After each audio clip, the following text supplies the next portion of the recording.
She'll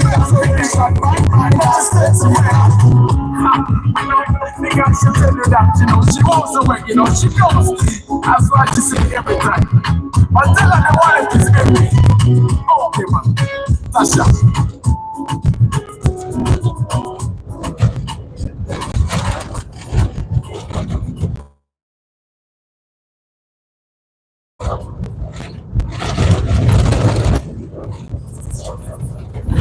Okay, man.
Good evening, my people. How are you today? Tugenda kulambula. Ngenda kubaako jemba twala tulambulemu. Ngenda kubaako jemba twala tulambulemu. Tulabe oba kyenjagala okukola kinagguka. Ente nga zirina effujjo zino. But how are you, my people? It's Sunday Convo. Ninaje ngendo batwala tulambule. Dr. Kasule Matia VIP, how are you? Joseph Bali Kudembe, Kasule Ramadan, Majwala Julius. Tuvuga 30 kilometers per hour every time. Jones Info, how are you? We are doing only 30 kilometers per hour. That's what?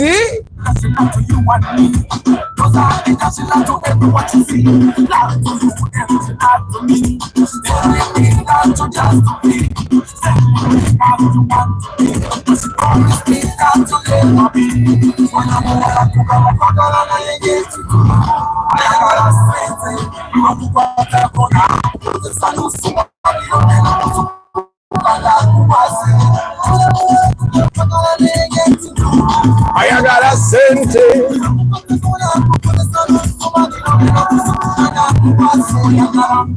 So guys, we are getting feedback from our first Chimeza.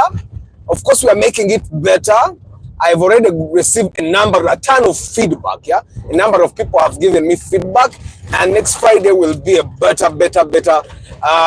Friday, I was concentrating on making sure that everything works out. Of course, I have a very capable team, but I think the biggest struggle for us was making TikTok work, which we are actually giving up on trying to transmit and concentrating on you guys.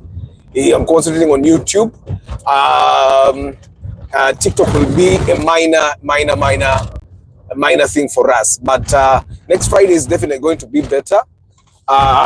We have a number of topics lined up with a number of guests lined up. Of course, Friday evening is not easy for everyone, but because Friday evening has a lot of jam, I'm thinking we should be able to get a lot of guests that come and discuss with us and give us. You see the land on this side and the land on this side, it all belongs to one person. So the land on this side and the land on this side, like I know ekanga dozanga abidyao. An acre is like 850 by 100 plots. You guys already know that, yeah? Yeah. So that's what happens. The guys that are going to Bombo Road or the guys that are going to Kampala via Bombo Road, if you can avoid using Matuga, at least up to Kawanda, find a way of skipping that place. Or Wenga or Chuka. If you're going to Kampala, get a way of, you see Buwambo, go through Buwambo, and then go through, find a way probably Chitezi, and head out to Kawanda, or probably just go to Gayaza Road. Bombo Road is dead. Is dead. That's how I've come late to the broadcast, but yeah. So Bombo Road is dead. And also the guys that are coming to Bombo Road, if you have to really come to Bombo Road, skip when you reach Kawanda, find an alternative route and go all the way to Buwambo and then come out and Onge Walich Factory Chamagore Chedagala. There you're going to be safe. But other than that, the jam is terrible. It has been raining. Katimura, this place is dry. Yeah. So I hope you remember that as you move.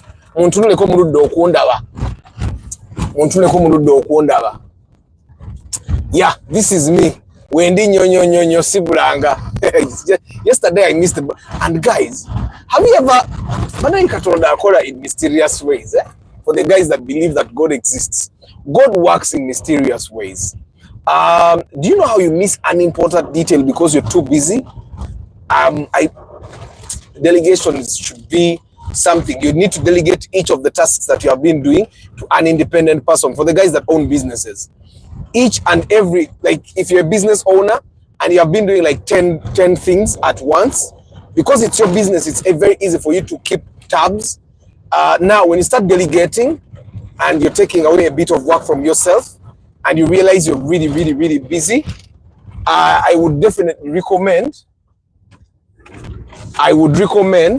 that you delegate each task to an individual. Don't delegate like 5 things to one person.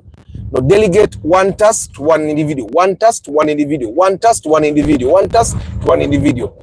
Or 2 tasks. Don't give like one individual like 5 things for them to do. And they might miss important details. So that's what happened. And yesterday we did a big save. I went home at I think I reached home at around 1 a.m. Now that's something I'm really used to. But yesterday it wasn't something I had planned to do. But I'm glad I was able to finish. I like solved a problem that I caused for myself. I solved the problem that I had caused myself, and yeah, by doing poor delegation, I did not really delegate properly, and that's a very bad thing.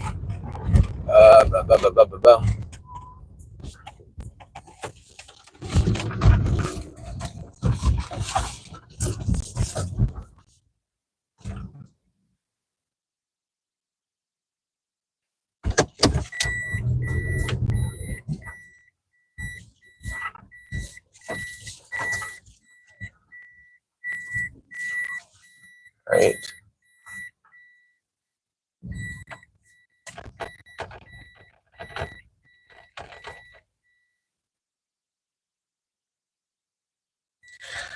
So anyway, guys, hi Asa, good evening. Yes, Joseph, nyarakula comment is in Pamvu.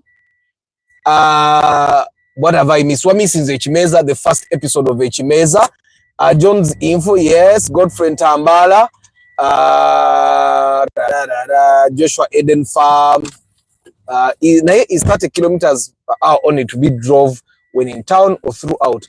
Now on highways, when on towns, for example, kati Dr. Kasulu Matio Rabangeye wamwe mitiyana. Bobanga oli ku mitiyana. Noja no gwange zigoti.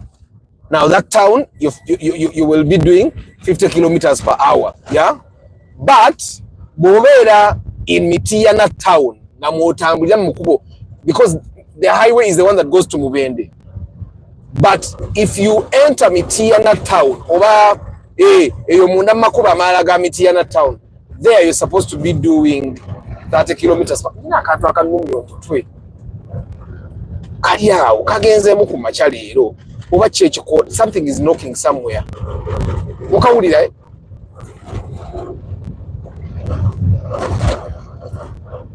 I think it's the spoiler. So guys, we are taking you for a tour. We're taking you for a tour. We're going to use another one. Let me put a fan on this phone so that it doesn't overheat. So just enjoy the view, guys, and let's see. Funny, I don't want it to overheat. What about one wakalu? For the guys that have used Bombo Road, much mind to what we enkuba jeyika. Eringa je batumye jeyike.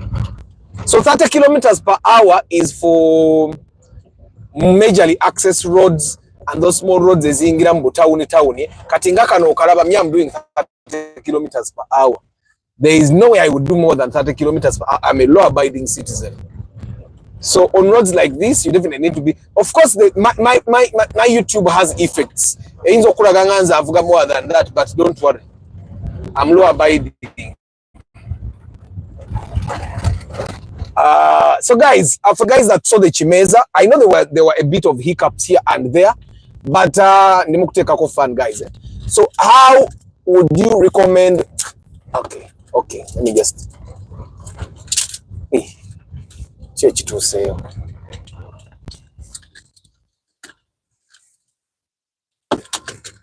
Eno fani yambako esimu eno obutabuguma. Yeah.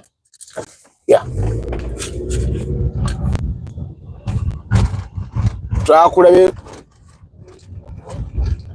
ku Friday. So guys, give me feedback, honest feedback ku Chimeza Chok Friday. I don't want to do anything that will not make you guys happy. And yes, I've received a ton of feedback. Yeah, I can't talk over kachi. Something is kali waguru.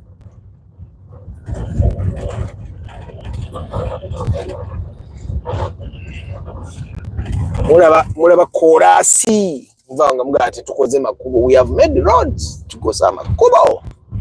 So when we get to the tarmac, guys, I'll put the microphone where it normally is. I know my voice is really loud, but gume moko katono wano.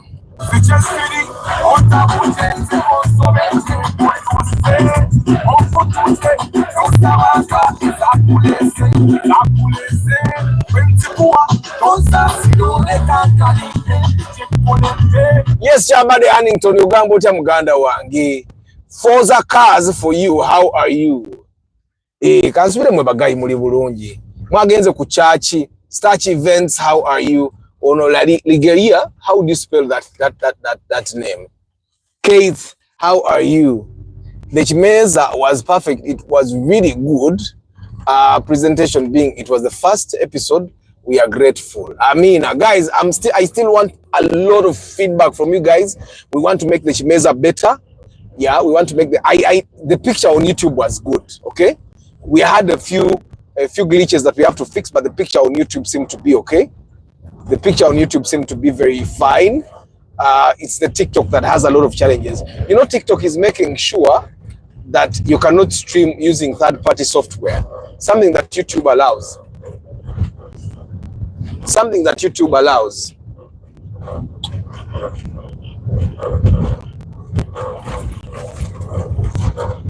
Something that YouTube allows us to do very well. And so that's the challenge we have. And I find that so many people have challenges. Yeah. But also I think there were a lot of challenges from my team. My team said there are a lot of challenges with the TikTok audience. Yeah. Guys, why is there a lot of negative energy on TikTok? But while we were streaming, my team saw that negative energy. Yeah, my team saw that negative energy. They have a lot of people have a lot of negative comments. Yeah, I don't know why. Like, I find that people don't have empathy at all. Like, I don't know to buy some that now they find happiness in other people feeling sad. Kugambanga ye alinga awulira nti abantu abala bwe babeera banakuwavu olwo ye agenda kusanyuka nnyo. I don't know what happens. I don't know. There is a lot of negative energy on TikTok, and it's something probably to do with our generation. Yeah. Continue for 3. Something to do with our generation being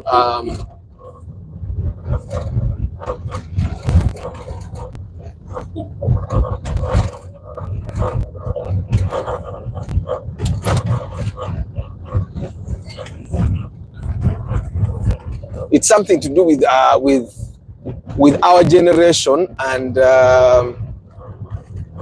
obviously how we handle news, or how we handle other people's progress, or how we handle other people's sadnesses and stuff like that. Simanyi na kumanya, there is a lot of negative energy on TikTok, yeah. So guys, you know, and I want you guys to come with me. It's hey, it's a long distance. It tells me it's 21 kilometers from where we are now, and I'm following Google Maps. Yeah, and I'm following Google Maps. So, but I know when we get to like the tarmac, yeah, it's going to be a little bit different. The tarmac goes a little faster. And then, guys, tomorrow is going to be a field day for me. I go marketing in the field, and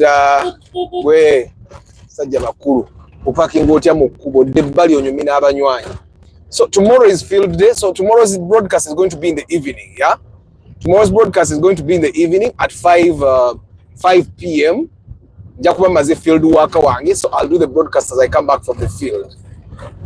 So for the guys that have been missing broadcast because it's in the morning, tomorrow you have a chance to see obangenda kuba ndiroddawa omanye field yetu zunza field yetu zunza. So I don't know where I'm going to end up, but when nabeera gwe kyomanya broadcast saa 11 egenda kuba etandi banja kuba mmaze ebyenkola kasikawuka nyina katabo mukola for field work. So guys, feedback ku program ya FMPH Meza, because it's going to be there every Friday 7 p.m. And guys, you'll be surprised muna ikukuboleta kubanga duka nenga the speed meter is saying 30 kilometers per hour. Kati nze sendi mu 20, 15, 10. Yeah, naye katutuke ku. But you guys, Google Maps, mulaba Google Maps. Google Maps are very accurate. Dr. Kasule, nze wange wakola bambeera mu kyalo. But if I give you a location pin, no jigoberera, otuuka waka ku gate. Otuuka waka ku gate, toyita nawo. Otuuka waka ku gate.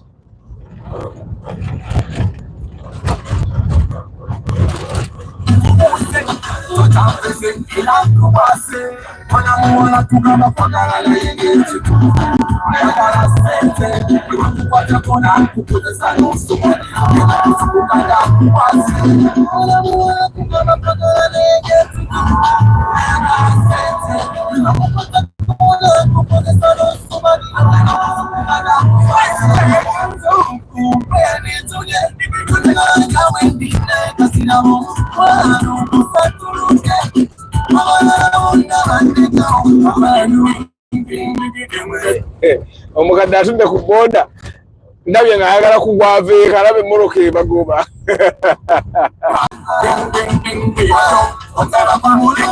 Nemwe bagayi, bw'oba olina muzaddewo nga mukadde, bw'oba osobola gula emmoloka ogiteekewo ewaka nga buli waba alina gy'alaga asobola okuyita omuntu n'amuvuga. Kati omukadde ng'oyo n'ava ku piki n'agwa ayinza okuwona oyo. Kati awo buli kirwadde kittukira awo. Like last week someone gave me a story of an old man who, of course, he went to the hospital. You know how you go to the hospital randomly and they tell you how you might actually have cancer. Guy in Wakana. Then he gets involved in a border accident. But then Dr. Kasule, let me ask you this. What is this thing of people having sicknesses? But the moment they get to know that they are sick, why? What? How do you guys call that? Omuntu abeerawo nga mulwadde nga tekimumenya. Okitegeera nga tekimumenya, but the moment lwategeera nti mulwadde n'afa. President Antonio, how are you, President? Guys, it's okay parking, but it's okay. So maybe take a message about more. then it will get to a younger. So guys, we are 30 minutes from our destination. Map went to our see where we nini. Ate nyino kubira omuntu omulala. Nyino kubako gwe nkubira atandagirire from there. Wait. I hate Google Maps to never use them mbula. Nze sibula Google Maps zinkolera. Considering as nze ngaba ebizibu byange for morning broadcasts, though I must keep the subscription always. Nze visa card najikuwa. Amina Dr. Kasule. Google Maps zali zinsudde mu nnyanja nga map endaga waliwo ekkubo kyokka nga atuuse ku mwalo. Are you sure? Wali kubo yinzo bali aliwo. People are going through a lot. Ku TikTok, I don't give much time kuba bawemula. Atha abo tobafaako, Uganda national asidists. TikTok is full of depressed citizens, and never mind of the negative feedback in service delivery. I saw a clip of the Chimeza on TikTok just yesterday. Na ye emeza yawadde bulako ebyokulya n'ebyokunywa kituufu. Starch. TikTok, it was positive vibes. Usually the start is always like that. Because you choose at the table. A table yo. President nange ndiste de kale tweyongere tulambule. Obudde bwo bukwatirira ne bukwatiridde lwankuba eriyema tugenkuba etonnya. N'abadde broadcast nyana gitandika mangu olugendo nali nyali tutandika mangu. Na ye I could not well because mukadada yagalo bakupicha okugwa. Kati omukadde oyo mutabani yali badda amugwira yaka motoka ne kabeerawo. So you see now this highway, the maximum speed is 80 kilometers per hour. Yeah? The maximum speed is 80 kilometers per hour. But for trucks, it's actually 70. Isn't it 60? I think it's 60 for trucks. Because for tuvuga 30, ataba abirole bainavuga 20. But me on roads like this one, because of borders, I normally do 60. Kate we mampa de mamamba ni okuvuga ate ye mugamba atavuga 40. Kubanga she's still rwana achaiga buyizi. Mano we tulagale kalone nakakuboketta kakalake tukuvuga. But it says it's 29 minutes. We are going 18 kilometers from here. Ne wala galuwe wali jam. Waluwe wali jam oba ava kuchi. Omanyi Google Maps zikulagaye that kati awolaga emmotoka zeekutte. Ne kayinza bakajjamu kabaddewo ne kakwawo. Kayinza baka because I think you see what Google Maps uses. Google Maps uses smartphones to predict road conditions. It uses your smartphones. Ne wano twalidde ku wano sigirabawo. Sigirabawo teriiwo ne gonja taliiwo ne kasooli taliiwo. ISIS mujirabye. ISIS. It's due to psychological stress, which comes with insomnia, loss of weight, loss of appetite, self-denial, and they start thinking they are going to die. That's why most of them die after being diagnosed. Dr. Kasule Matia, let me ask you a follow-up question. Do thoughts of fear of dying, can thoughts of fear of dying actually cause death? Like the stress that comes with the fear of dying, can it lead to death? Katolaba katawuni awo wetubadde awaba wa 30 kilometers. Actually awaba wa 50, so wa 30. Awaba wa 50 because we are on a highway. So when you're on a highway, towns are 50, and then of course outside towns you go to this. Ekkubo lyokalikirizibwako speed ezisukka mu Kinana is the Entebbe Express, which gives you up to 100 kilometers. And most people Google their medical conditions, hence getting serious signs and symptoms, which are even not true. By the way, Dr. Kasule Matia, when you talk about that, I've realized that some of the things that qualify to be signs and symptoms of certain illnesses, sometimes they are not really signs and symptoms of illnesses. Some of those things you have them, like there were people that were doing Bari Bakorachi, they were sharing things like Orugaruro, if your finger has white fingernail, if your fingernail is all white, then smanya, your kidney is all worn out. And then there are people in the comment section saying, but my fingers have always been like, fingernails have always been like that. So how do you say that all of a sudden, when we treat bombo, the barracks is on the right, anyone so kukina you are in the J University. Kati waliwo abantu abatajjanga keno. Waliwo abantu abatajjanga keno nga tebamanyi na bombo weeri. So guys, this is bombo. I think wetuve bombo tuddako w'obulenzi. But I think I'm going past w'obulenzi. I'm going past w'obulenzi. then I go to that road echettaka akantu akagiraka. It's irritating me, that ka sound ate bwokuba hamp tokawulira. I don't know what it is. It seems like it's like a small thing hitting the frame. I don't know what. My guys, yesterday I finally worked on my suspension, and I think that's where I'm getting that thing. But it feels like it happens after you have hit the thing. It's like Omulabo yo musiru wa chi Ford. It's a Hilux, eh? It's a SAF. Musiru. Overtaking in the town at a higher than regular speed, where there is actually a solid line. So guys, I repaired my suspension yesterday. I put new bushings. I bought 2 new Zs. All my shock absorbers were okay. I bought my bushings. Then I also put new brakes. Yeah. Now, I'm telling you this so that you know that I also spend money on my car. And after I did that, then and I spent 500,000 yesterday, both for working on the car and also wheel alignment. I spent 500,000 yesterday. I think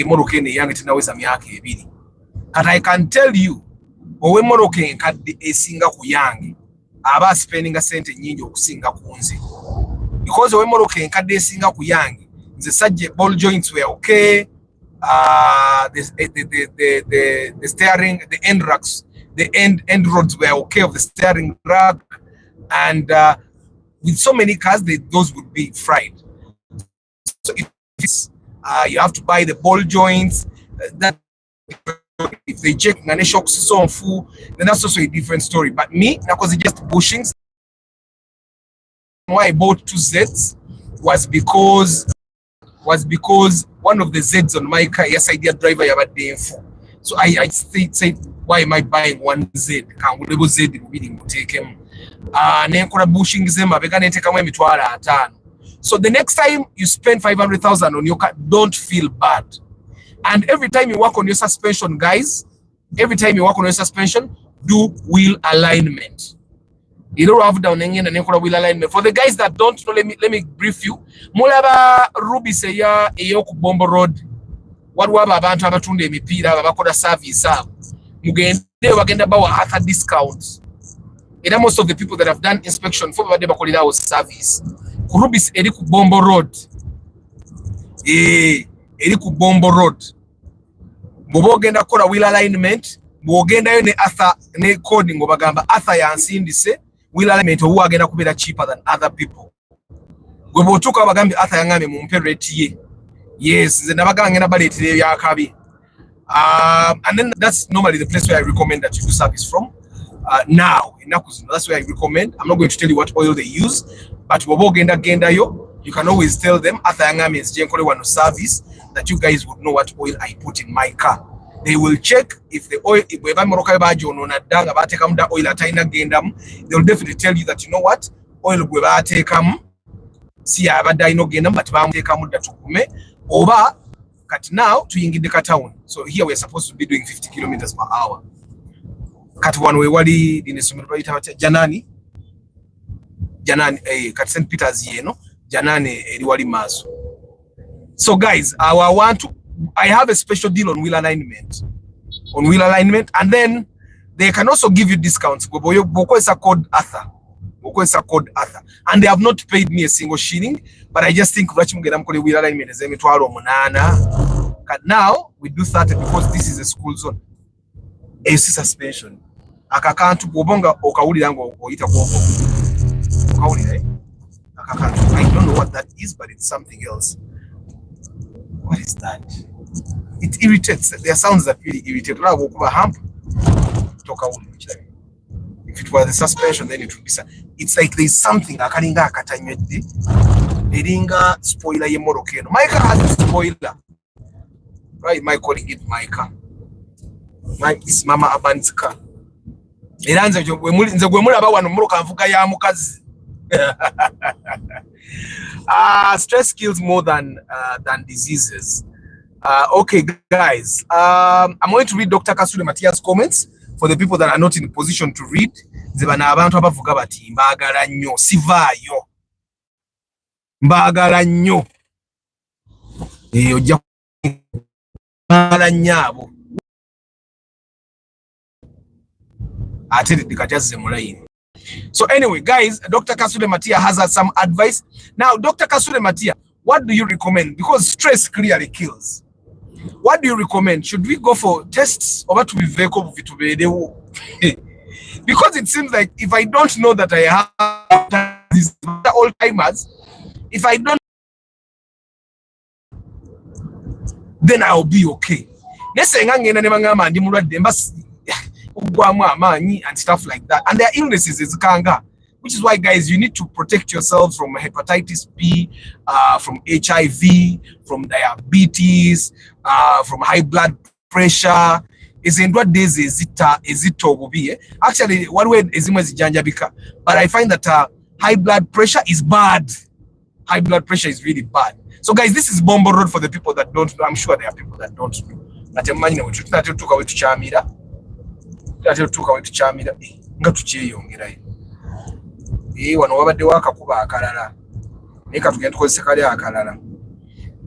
So guys, I'm going to tell you what I'm going to do when if I get there in time.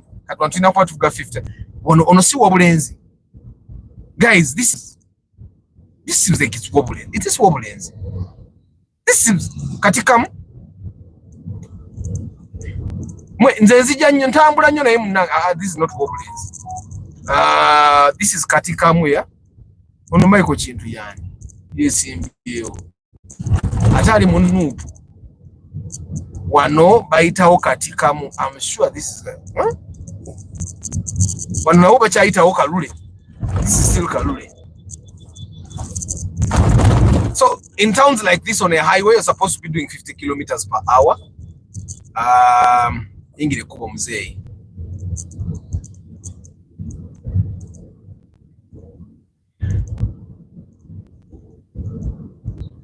Name poku joint ngazi judde nenyo badota man tuli basilamu. Poku joint everywhere, poku joint everywhere, poku joint everywhere, poku joint. Like we can eat normal meat.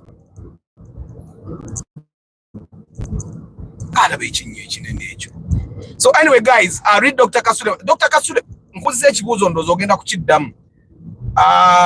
Twekebeze oba tubiveeko. Nejjo kyolabika faamu ye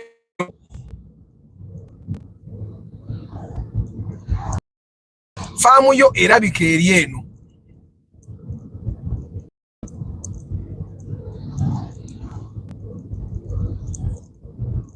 Kati wobulenzi ateekwa kuba yaddako si kyo Joshua, wobulenzi ateekwa kuba yaddako. In about a couple of minutes we're going to be descending. We're going to be descending.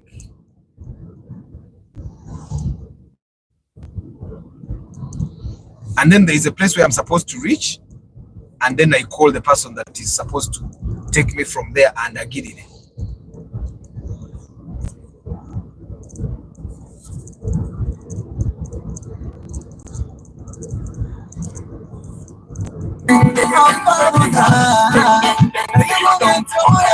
Yeah.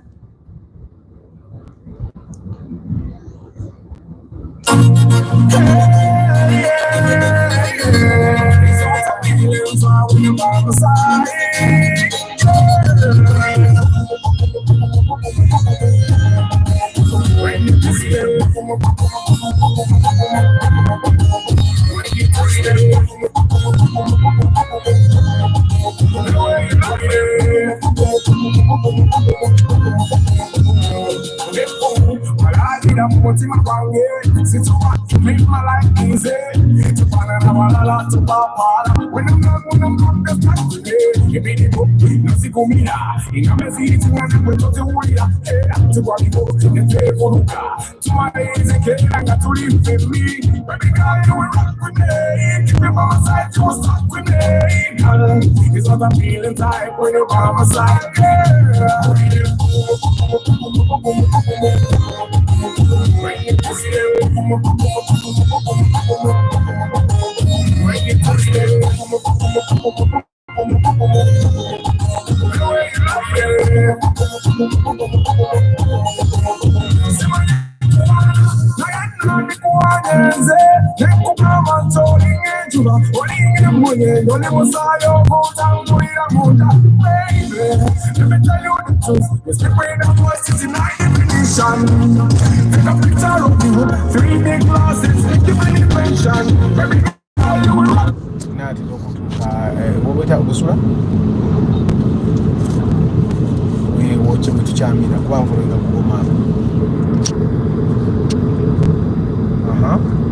kati nsigale nga njigobera nkyame kuba ndi ku broadcast, so that's why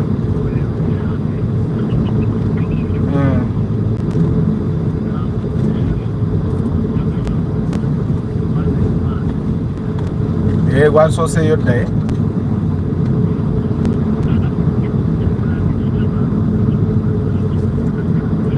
kale kati ndimukujja kyomumanya ndi ku broadcast.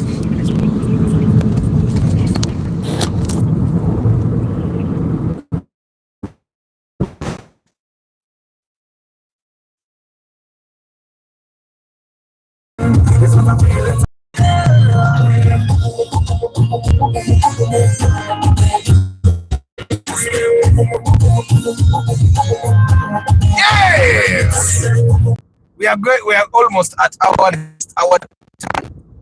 I hope Google Map tetubuza naye mmwe bandaga ndi bwe tukyamira wali maaso awo. Kati kana akatawuni bakayita batya? I have no idea. Kabalaga kati kamu kati bandaga nti bwe tukyamira wali maaso wano akakubo kaakano wano ke tukyamiramu. Abo boda bwadduka alinga atalaba nti emmoroka ekyama. Enjala ennuma ate manje tugende eyo mu kyalo munda.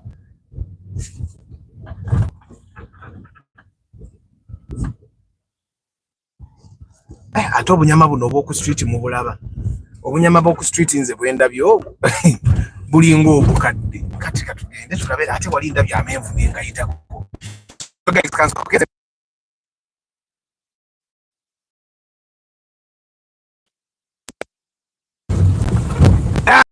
Balambuza mwe mmanyi kye mulimpa. Yagambye seek medical era ne dalu resale.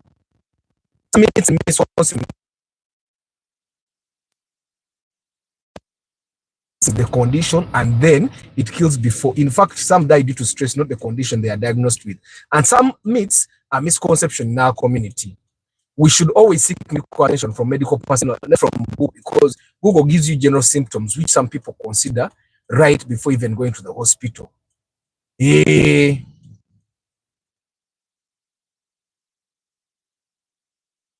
Seek medical attention whenever necessary and try to seek guidance and counseling to stabilize your mind and to help you make better decisions. I have been told that road I was going to Bombo Military Hospital. I already answered both, but go and test regularly and always, not only when you're not feeling well. And some men only go to hospital when they can't even see, which is wrong. Because at the moment, we have to Charina chetugenda kuyamba kyamaanyi in case of chronic illness. And that's why 95% of men who get hospitalized die from the hospital because bagenda bawide ngenda mu ddwaliro Dr. Kasule nze buli kimu ngenda. That's how I know that there is a physician and a doctor. Towedde gwe problem with Google Map ne bwoyita olaga it finds another route for you which isn't right. So let's try. Katweyongere tulabe tujja tuuka.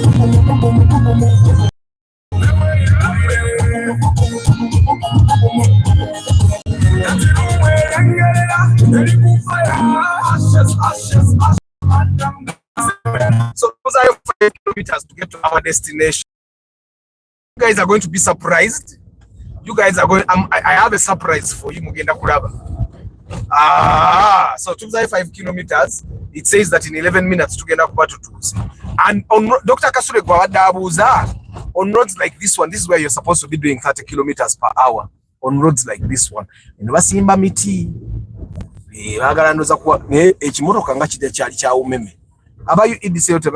no, but and someone told me that these guys about umeme balina contract gibaba wadde endala edi ya yo the profit naye no zaba contract wa oya manyi government ya garwa kwa ka contract akalala ngai bakusashura zidye nkaddo banjeza akana akapya nange. So anyway, tubuza 10 minutes naye ebinya byeno nze gyembeera kyalo naye bano ate bali mu kyalo wo kyamira wennyini wafugwe what naye mwe poko joint ziri e Kampala buli wamu poko joint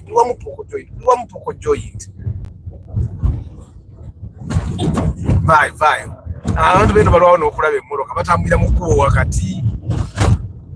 So guys, I have a surprise for you. Don't go away. Some of you, is there a football match today? Wanondo bale kabaitawo kaswa.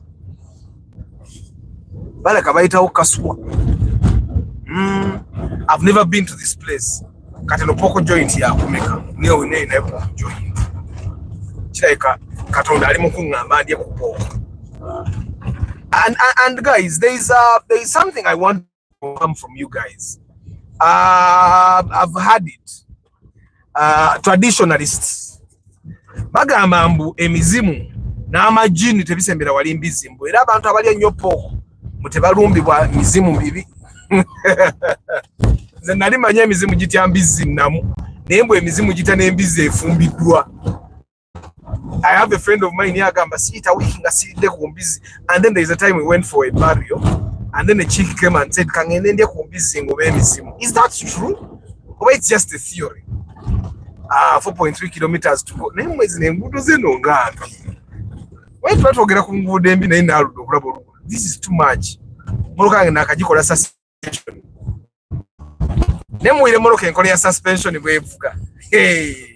Najikola suspension because of my field work tomorrow.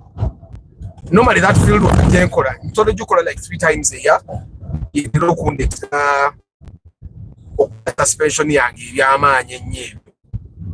Kati nyinza okuddamu okola suspension next year okujjako nga mukama nkwatiddeko nengula hybrid makati awo because nze ate suspension yange ne boolaba nti ya bbeeyi bush ze bateekamu za bbeeyi buleki tuteekamu za bbeeyi gaba amasifu meereere.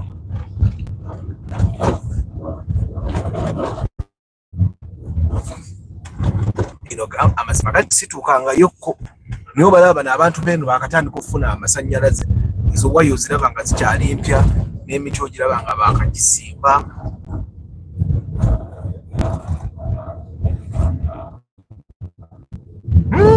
Kiwa village akatuganda gatukyama yawo n'omusajja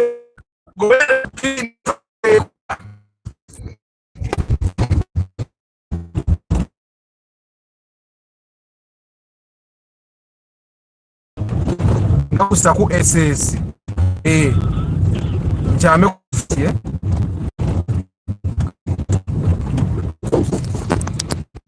mwaga mzokogera n'omusajja Google Map is right.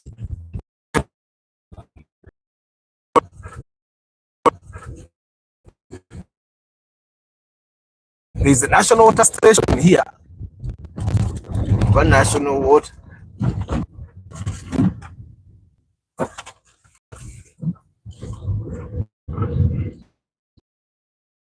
Tubuzayo 2 kilometers ne mu kyalo nga mpanvu 2 kilometers mu kibuga waba kumpi we what. Have you seen how village people tell you to go? Ogenda kutuuka osanga omuti awu and then you drive for 20 kilometers for 20 kilometers. Ogenda kulaba katawuni akaddako awo. So this is what it is.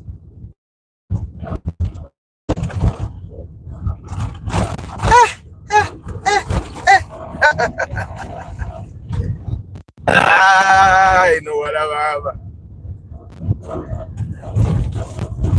Hey. Joshua. Awechinya wechirao. Joshua, sinatuka ku farm yongata nso okulaba coffee. Am I not at your farm yet? Tuka ku farm.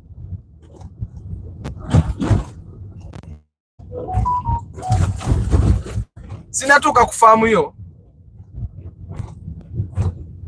nina kusoma kombi zammwe zonna netwakujjako bawuyendi kilomita emu ebula njagala ntuuke abatagenda vaako sijibalaze bulungi. It's a nice house. Of course plan is done. So how many kilometers do we have left? 1.6 1.4. Amasanyalaze gabayita waggulu, but all the houses here don't have power. Ninga amasanyalaze gabayita waggulu. Amasanyalaze gabayita waggulu. Naye tewali nnyumba erina amasanyalaze. Obonna obwavu super. Nti omuntu asobola kwevaamu. Kyasimye ku wantu eno nti amasanyalaze gaago weegali abatagalina bebina bwavu bwe batawaanya. Kati wano batandise okubaako abasika ku masanyalaze ate kano katawuni. Kano katawuni. Kati ennyumba yali ey'omugagga ku kyalo ogirabye. Nemo okutambula kuno kulaba okudda ku nnyumya. Mumanyi kye munampa. Abantu abalabo batambula byabwe tebabalagaako na gye balaga. Nze asa waabwe mbalaga. Emmeeza zizo weeziri.